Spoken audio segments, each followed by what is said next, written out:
Welcome everyone to another episode of the Will and Rock MMA podcast. What's going on, everybody? Let's shoot straight to some UFC news. We have Robert Whittaker going against Kevin Gastelum at UFC 234 in Australia. What do you think about that? This fight is a perfect design for both fighters. You got someone like Robert Whittaker, whose stand-up game is he's probably the best technical fighter in that weight class. And his stand-up game is absolutely amazing, and most importantly, his chin is absolutely amazing. When you fight someone like Kevin Gastelum, who is a true wrestler, who has endless amount of potential, still growing in this MMA world, because he started such a young age, and he's fought the best of the best. He hasn't had an easy road on the way up in this division. Came from the Ultimate Fighter and is really making his presence be known to the point where now he's fighting for the middleweight title. I believe that, like you said, his wrestling is top in that weight class, and his stand-up game has improved so much since he got into he got a little rhythm going to himself. So I'm interested to know whether they're going to take it to the floor or they're going to stay standing.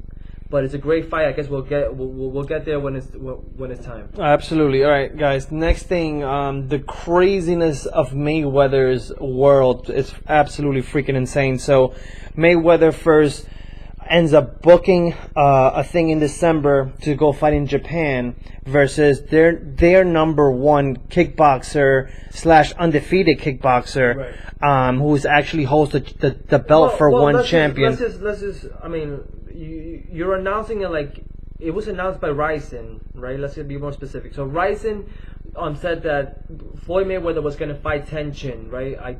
Osakawa, I think his last name is.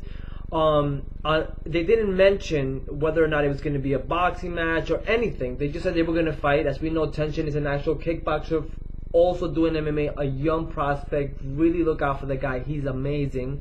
So they put him against Floyd Mayweather. All of a sudden, this was while Floyd Mayweather was in Japan. It turns out that when he comes back to the US, he starts to realize everybody's telling him that he's going to be fighting Tenshin in an MMA fight. He now clears things up on Instagram, saying that he never signed to fight an MMA fight with Tenshin. It was supposed to be a scrimmage that they were used to, like an exhibition, should I say, performed with a lot of rich people that decided to pay for that. It was supposed to be a sparring section, right? And for, like, it wasn't the wealthy. even supposed to be publicized. I mean, he mentions all this on his Instagram. So let's scratch the rumors. We could just continue moving because it's just not going to happen. Well, that's a good way to put it. Because so in other words, Mayweather is too old to be fighting in MMA, and let alone. There's still rumors that he might fight Manny Pacquiao. This might speed up the process of him fighting Manny Pacquiao if it ever happens, because he is considered to be a retired boxer. Right. All right. Great freaking news. I'm really pumped about this. We got Robbie Lawler going against Ben Askren at UFC 233 in January in California. That is a fight made in heaven. That's it right there. I wouldn't say a fight made in heaven, but yes, in the sense, Robbie Lawler is a tremendous stand-up fighter. He's been doing it for so many years. He seems like he's in a decline of his career back again. I mean, at one point when he used to fight back for like Affliction, he was on his down his career. He then fought in Strikeforce, and we saw his his evolution going up yet again. And then he comes into the UFC and wins the title. And now he has an opportunity to fight one of the best grapplers, if not the best grappler / wrestler in UFC history. Great thing about this fight is Robbie Lawler is he's okay on his back, but his takedown defense is extremely good, which is why I think this makes for a captivating fight. It's going to be interesting how Ben is going to be able to approach this specific fight, because he's not fighting a young buck that he could talk his way into, because he got a mouth on him. Yeah, he's fighting somebody who's a veteran in the sport, somebody who's been there and done that, and somebody who takes a lot to take down, and not only that, it takes a lot to beat. We've seen him go to war. The reason why his name is Robbie Lawler, he comes from absolutely whoop asses. Like he's known to get his ass whooped to the end and still come back and end up winning. So when you fight someone like him, it takes a lot. Even if you're a wrestler, it takes a lot to beat someone like Robbie. This is a great fight for Ben Askren, and not only that, but I think it's a great way to build your momentum going in for a title fight for Robbie Lawler as well. I don't disagree with you. I would have preferred this fight for Ben Askren versus putting him against like Khabib or McGregor or whoever they were planning on putting him, even Ferguson at this point. He hasn't fought in a while. We want to see. Last we know of him, he was the champion over at ONE FC. So he comes into the UFC. Let's give him somebody that, not the best fighter in that weight class. I think it's perfect way for Ben Askren to implement his game, and let's see how the results are gonna plan out.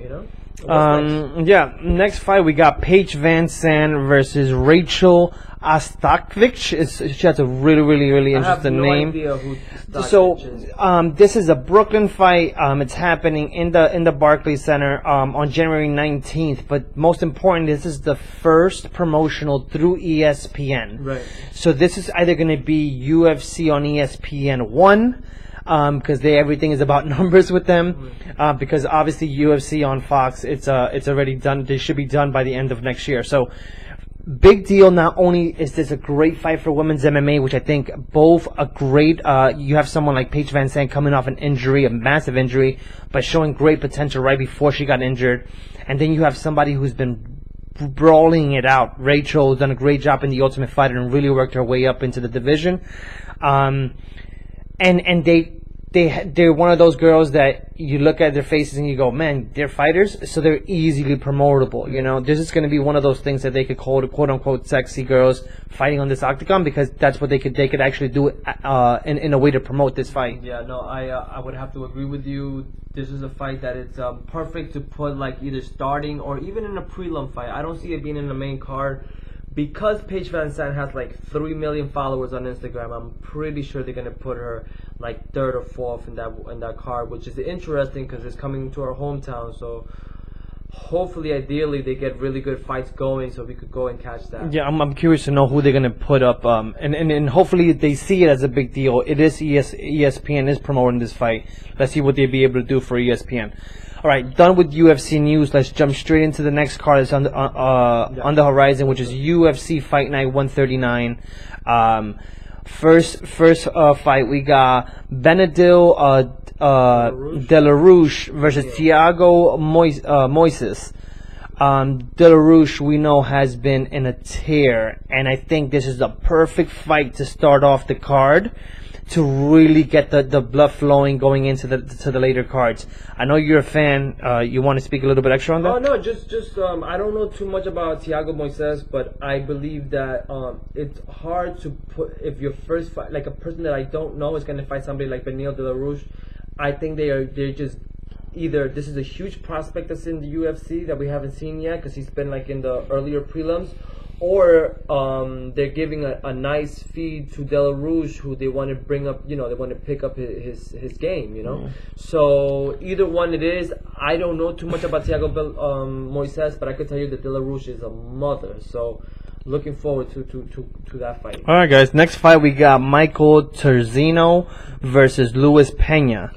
Now, Luis Pena has a tremendous stand-up game. I saw him practice with Mike Perry. The guy looks like he's a knockout fiend, and I love to see his foot movement, his whole upper body movement.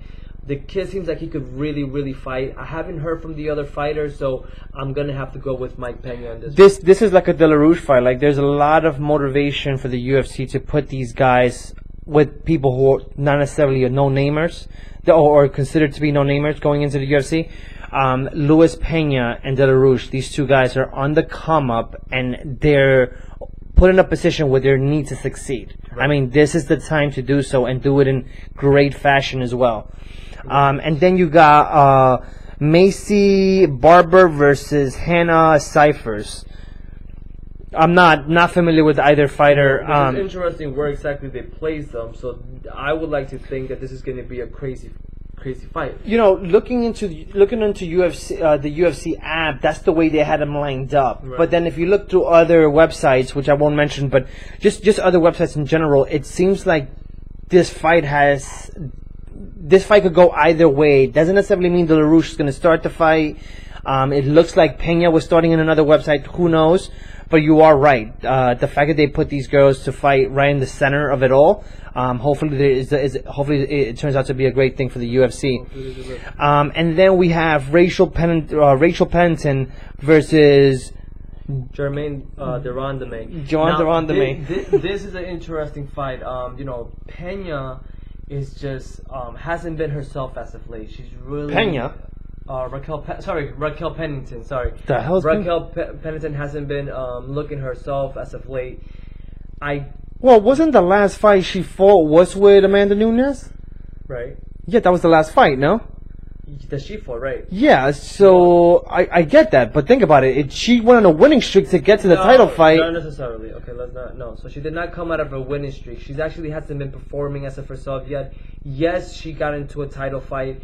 If I'm not mistaken, somebody got injured during the time that she got into a fight, but hasn't been performing, if you ask me, to her potential. And Germaine Durandame is a mother. Like I don't see anybody beating that girl. She's a born fighter, man. Yeah, absolutely. I believe that it's going to be easy work for Germaine Durandame. Yeah, well, the thing about Raquel, you're absolutely right. It's not that Raquel is a grinder, and unfortunately, she's very technical but very flat-footed. Doesn't do very well on the ground, and her stand-up game isn't at 100%, 95% of the time. It's tough to not say Durandame is going to win this fight. It's tough to say that. Durandame turned down a fight with Cyborg, which is the fight to make, man. And we'll see what happens when Nunes fights Cyborg, so we could really discuss that. Yeah. There's a lot of people on that plate. Next fight, which is one of those fights that is going to be a stand-up freaking war. Yeah, we got Donald Cerrone versus Mike Perry, which is going to be a stand-up brawl. I don't see this fight going to the ground. I see Mike Perry imposing his dirty boxing and wild style of fighting, and I see Cerrone really being a bit more technical and keeping his space. But he's going to need it for someone like Perry. Absolutely. If he doesn't keep that distance, expect Cerrone to lose in points. Just like you're saying, Mike Platinum Perry loves to grind. He's in front of your face. He doesn't like to give you too much space. We saw what happened with Paul Felder. This is the type of fight that he wants to have every time he steps into the octagon, and this is what Donald Cerrone needs to keep away from. And I believe that Donald Cerrone can do that. The question is, will he? And that's the deciding. That's pretty much what's going to make the fight. I personally believe that Donald Cerrone is a better stand-up fighter than is Mike Perry, and for that reason, I believe he's gonna take the win by decision. I think Cerrone has a hard time. Not his offense is on point. His defense is always the problem, and he's taken enough impact that now you're really seeing it late in his career.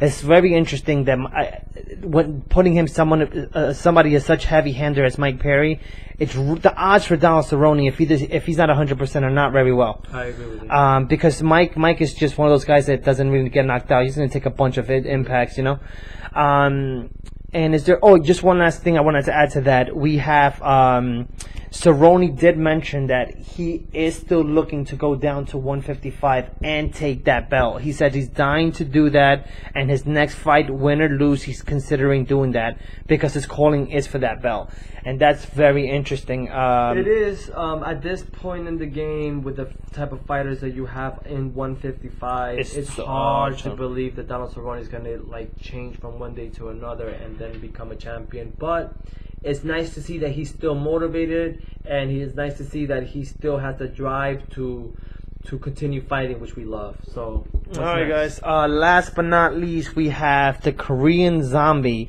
Chang Sung-young fighting versus Yaris Rodriguez.